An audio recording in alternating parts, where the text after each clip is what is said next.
অন্তত আমাকে একটা প্রোগ্রামে নিয়ে আসার জন্য অনেক কষ্ট করা লাগে, অনেক সময় লাগে। আবার টাঙ্গাইল জেলার জন্য আমি মনে করি আজকে আলহামদুলিল্লাহ টাঙ্গাইল জেলাতে 3 বছর থেকে কেউ প্রোগ্রাম করতে পারে না। প্রোগ্রাম যেদিন হবে তার আগের দিন সকালে বা সন্ধ্যায় বা মাগরিবের পরে থানা থেকে এসে বন্ধ করে দিয়ে চলে যায়, প্রোগ্রাম করা হবে না। কে বা কারা কি বলে আল্লাহই ভালো জানে।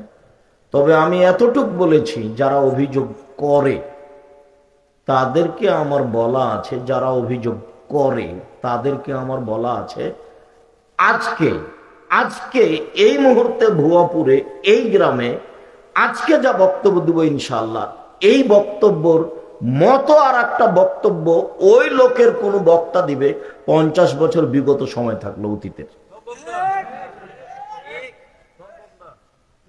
জাতিকে আমি কোনোদিন ফাঁকি দিইনি। কেন বিরোধিতা করে তা আমার জানা নাই। আমি আমার জীবনে কোনোদিন মানুষের পিছনে লাগা আমি প্রয়োজন মনে করি না। আমি কোনোদিন কারো গালি বা কারো বিরোধিতা, কারো বা নিন্দা, দল মাঝাব কোনোটা নিয়ে আমি চিন্তা ভাবনা করি না, ওই পাতাই পড়ি না। কেন অভিযোগ আছে, কোথায় তাদের সমস্যা আল্লাহই ভালো জানে। সম্মানিত দিনী ভাই বোন, বলছিলাম তো এই জন্য এটা আমরা শুকরিয়া আদায় করি আলহামদুলিল্লাহ। মর্মে আপনারা যে যেখানে আছেন, আমাদের পক্ষ থেকে আপনাদের উপরে আরো জোরালো অনুরোধ থাকলো যে আপনারা এসে বসে আলোচনা শোনেন। আমি আরো অনুরোধ করি যে আমি যদি কোনো এলাকায় আপনাদের চলে আসি, অন্তত 10 কিলোমিটার আশেপাশে যত দিনী ভাই বোন আছেন সবাই আসবেন বলে আমি আশাবাদী।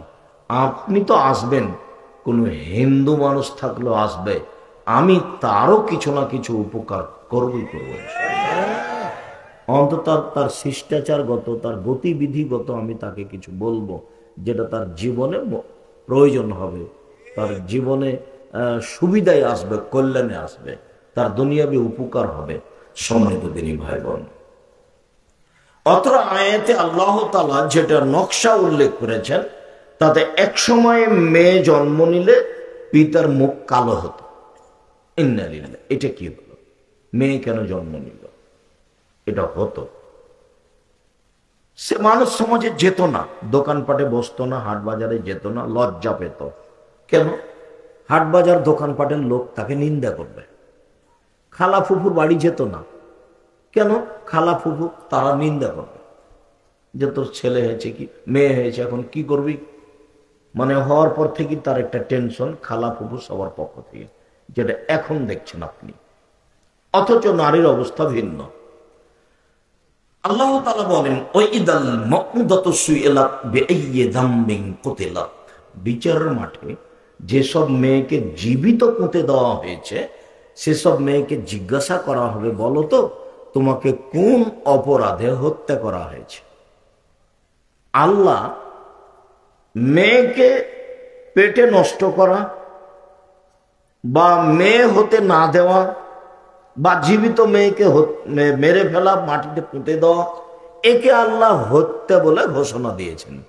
বলেছেন যে এই মেয়েকে জিজ্ঞাসা করা হবে, বলো তো তোমার বাপ মা তোমাকে হত্যা করেছে কোন অপরাধে,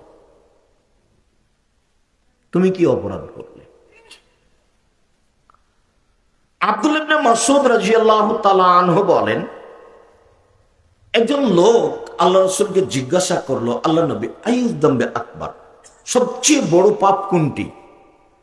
তখন আল্লাহ রাসূল উত্তরে বললেন, আনতাদুল্লাহ খালাকা আনতাদুআ নিদান ওয়া হুয়া খালাকা, তুমি আল্লাহর সাথে শিরক করবে, এটাই সবচেয়ে বড় পাপ, মানে শিরক সবচেয়ে বড় পাপ। তখন জিজ্ঞাসাকারী বলছেন, সুম্মায়ুন, তারপরে কোনটা বলেন তো? আল্লাহ রাসূল বললেন, তাকতালা ওয়ালাদাকা খাসিয়াতা ইয়াতামামা, খাদ্যের ভয়ে সুখী সংসারের আশায় তুমি সন্তান হত্যা করবে, এটা হলো পৃথিবীতে দ্বিতীয় মহাপাপ। আপনারা ছিলেন 10-12 ভাই বোন, কিন্তু আপনার ছেলে মেয়ে দুইটা না হয় একটা, দুনিয়ার শয়তান, ওর কাছে আছে বড় মোবাইল, দিন রাত জেনা করে। একটা মেয়ে কারো কথা মানে না, জেনাই তার সফলতা, পুরুষের পোশাক তার সফলতা। বন্ধুর সাথে ঘোরাই তার সফলতা, পুরুষের পোশাক পরে চলাই তার সফলতা। আপনার মেয়ের খবর আপনি জানেন বেশি। আমরা রাস্তাঘাটে যেটা দেখছি সেটা তো দেখছি। পুরুষের সাথে মিশে থাকতে হবে, তার পোশাক পরতে হবে, এটা হলো এখন স্বাভাবিক গতি। অথচ রাসূল সাল্লাল্লাহু আলাইহি সাল্লাম বলছেন, লানাল্লাহু আল মুশাব্বিহিনা ওয়াল মুশাব্বিহাত, যারা পুরুষের সাদৃশ্যতা অবলম্বন করে নারী হয়ে, যারা নারীর সাদৃশ্যতা অবলম্বন করে পুরুষ হয়ে, তাদের উপরে অভিশাপ, তাদের উপরে অভিশাপ, তাদের উপরে অভিশাপ, তাদের উপরে গজব। আর যারা উভয় লিঙ্গের দাবিদার বা যারা হিজড়ে, ওদেরকে আল্লাহ নবী বাড়ি থেকে বের করে দিতে বলেছেন, ওরা পুরুষ। এই বিষয়ে আল্লাহ রাসূলের পক্ষ থেকে খুব খুব শক্ত কঠোরতা আছে। আবু হুরায়রা রাদিয়াল্লাহু তাআলা আনহু বলেন, রাসূল সাল্লাল্লাহু আলাইহি ওয়াসাল্লাম বলেছেন, তিন শ্রেণীর মানুষ জান্নাতে যাবে না। তার এক শ্রেণীর মানুষ হচ্ছে আর রাজুলাতু মিনান নিসায়ে, পুরুষের বেশধারী নারী,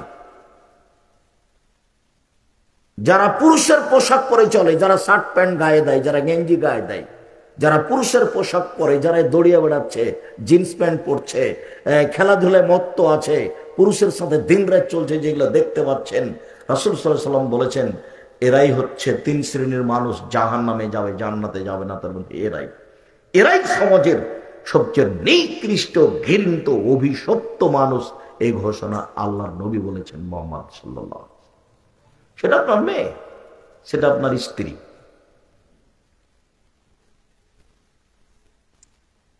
দুঃখিত যারা মনে করেছে আমি শিক্ষিত, নবী তাকে শিক্ষিত বলেননি, আল্লাহ তাকে শিক্ষিত বলেননি। যারা নোংরা অবস্থা অবলম্বন করে নিজেকে কিছু বলতে চায়, করতে চায়, এটা ঠিক নয়। রাসূল সাল্লাল্লাহু আলাইহি সাল্লাম একথা বলছেন, দেখো আমি খুব দুঃখিত যে আমার উম্মত ইহুদি খ্রিস্টানদের সাদৃশ্য হয়ে যাবে। তখন তিনি বলছেন যে তোমরা হয়ে যাবে বানর, তোমরা হয়ে যাবে শোর, তোমরা হয়ে যাবে বানর, তোমরা হয়ে যাবে শূকর। যেদিন তোমরা কৃষ্টি কালচারের নিয়ম নীতিতে, চাল চলনে, কথাবার্তাতে, চলাফেরাতে ইহুদি খ্রিস্টানের মতো হবা, সেদিন তোমরা সন্ধ্যায় থাকবে মানুষ আর সকালে হবে শোর, বানর। তো আগে সাদৃশ্যের কথাটা একটু বলে নিয়ে সামনে আগাবো। সাদৃশ্যের কথার ব্যাপারে রাসূল সাল্লাল্লাহু আলাইহি ওয়াসাল্লাম বলছেন, শোনো, আন্নাল বিন্নাল, ডান পায়ের জুতা যেমন বাম পায়ের সমান, ডান হাতের বিঘত যেমন বাম হাতের সমান, সমান সমান। আমার উম্মত ইহুদি খ্রিস্টানের সাথে চাল চলনে, কৃষ্টি কালচারে মিলে যাওয়াতে হবে সমান সমান। ইহুদি খ্রিস্টান যদি মায়ের সাথে জেনা করে থাকে, আমার উম্মত মায়ের সাথে জেনা করবে। হাদিস বুখারী মুসলিম। এরা নিচে নামতে নামতে নামতে এত নিচে যাবে যে ইহুদি খ্রিস্টানের চাল চলন গ্রহণ করতে করতে যদি ওরা মায়ের সাথে জেনা করে, তো এরাও করবে। লন্ডন সফরে সাউথ হল থেকে যখন জুমার খুতবা দিয়ে নিচে নামছিলাম, তো দড়িয়ে একটা লোক এসে একটা ছোট্ট ছেলে সামনে নিয়ে এসে বললো যে আমার ছেলেটার জন্য দোয়া করে। তো ছেলেটার সামনে নিয়ে আসতে আমি দোয়া করলাম, কিন্তু আমি দেখলাম ছেলেটার মাথার বাম দিক দিয়ে এইভাবে তিনটে কেঁচির দাগ দেওয়া আছে, চুল কাটা আছে। তো আমার স্বাভাবিক ধারণাতে আমি বুঝলাম যে এর মা মনে হয় চুল কেটে দিচ্ছিল, যার কারণে ঠিক মতো কেঁচি ধরতে পারেনি, এরকম হয়ে গেছে। আমার ওই আব্দুল্লাহর ছেলে যেটা মোহাম্মদ, ও নাপিতের কাছে চুল ছেঁটে দেবে না। মা নাপিতের কাছে নিয়ে গেলে খুব চিল্লাচিল্লি করে, আমার দাদি চুল ছেঁটে দেবে, আমার দাদি, আমার দাদি। ও খুব চিল্লাচিল্লি করে, নাপিতের কাছে চুল ছেঁটে নেয় না। তখন আব্দুল্লাহর আম্মা চুল ছেঁটে দেয়। তো আমি এটাই মনে করেছি। তো কি ব্যাপার কি আল্লাহর রহমত, ওই 2 তলা থেকে নিচে নামতেই রাস্তাটা এইভাবে ঘুরেছে, এইভাবে ঘুরতে এখানে দেওয়া আছে সাইনবোর্ড চুল ছাড়া। তো দেখছি ওইরকমই করা আছে। ইন্না লিল্লাহ, কি খবর ভাইজান? আপনার ছেলের মাথার এভাবে দাগ কাটা আছে, চুল কাটা, তাহলে কি এটা দেখে করেছেন নাকি? ধর্ম বিক্রি করে খেতে আসেনি, রুজি বাংলাদেশও আছে। আদর্শ বিক্রি করে